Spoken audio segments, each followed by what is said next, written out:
Hey everybody, welcome back to the Jeep Journals, and today we are in San Antonio, and I wanted to kind of clarify that when you ask how I'm doing, and when I say I'm doing great, and which I am, you saw the confirmation there, you hear it. When I say that I'm doing great, I can confirm that I'm doing great. And certain things make me smile along the way, whether it's, saying hi to one another on the trail, whether it's having a conversation in person where we actually talk about more than just the beautiful weather. You can see the clouds behind me. There's some beautiful patterns in the sky. And at the same time, I'm also in pain. And I've shared a story. I'm going to go ahead and deactivate this chiming device. I've shared a story. There's a gorgeous LS1 V8 passing by. I'll remember it if someone asks in the comments what it was that I saw passing by. I'll remember and I'll answer what it was that I saw passing by. I'm in my own beautiful vehicle. I just had a beautiful day. And I also responded to a few messages that have kind of been in the backlog. I haven't been immediately responding to certain things because I've got my own things going on. And as I've got these things going on, I find that it's increasingly difficult to hit the mark with my own work if I'm constantly shifting attention to the things that are not my own challenges to carry. It's not my own burden. It's not my own cross to bear. Today, for the first time ever, I sent out an emoticon that was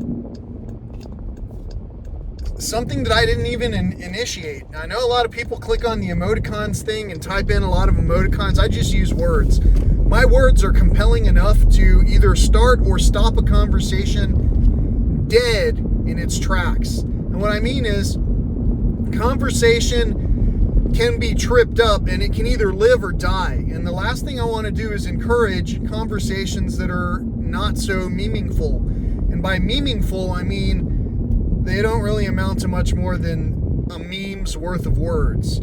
I can write haiku, I can write long poems, I can tell long stories, and I can do everything in between. In an instant, the way that we see each other can be either something that we see each other with appreciation, or it can be something where we bristle at one another. Now, how we respond and how we see each other kind of is probably defined based on the animal who we are internally.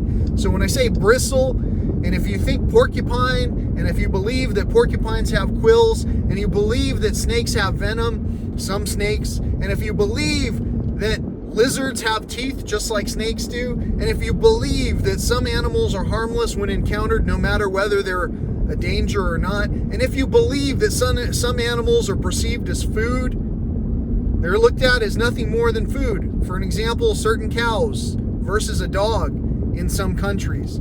So if you believe that your perception can change based on what was taught to you by our fathers, strictly by our fathers, then you can also believe that maybe we can learn things in a not so strict manner in accordance with our heart by just following the nature of our being.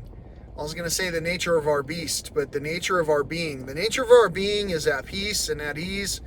And if you saw one of my last segments where I think it was entitled Envenomated, if you saw that one, then you'll understand what being at peace can do and what the non-panicked mind can bring to you out of these adversities that we're all witnessing. And some of these things aren't even adversities.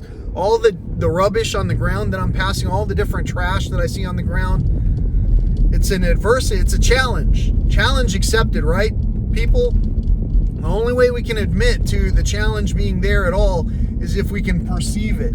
If we can't perceive it, we can never achieve it. If we cannot see the threat that is looming, then we can't also hardly ever appreciate the joy that is also omnipresent and looming in front of us. I say that as I pass through the light just as it turns yellow, stopping the traffic behind me so that I can easily turn into the entryway where I'm turning into, unobstructed once again, bringing to you the easy, prosperous new you by bringing you the prosperous, easygoing new me.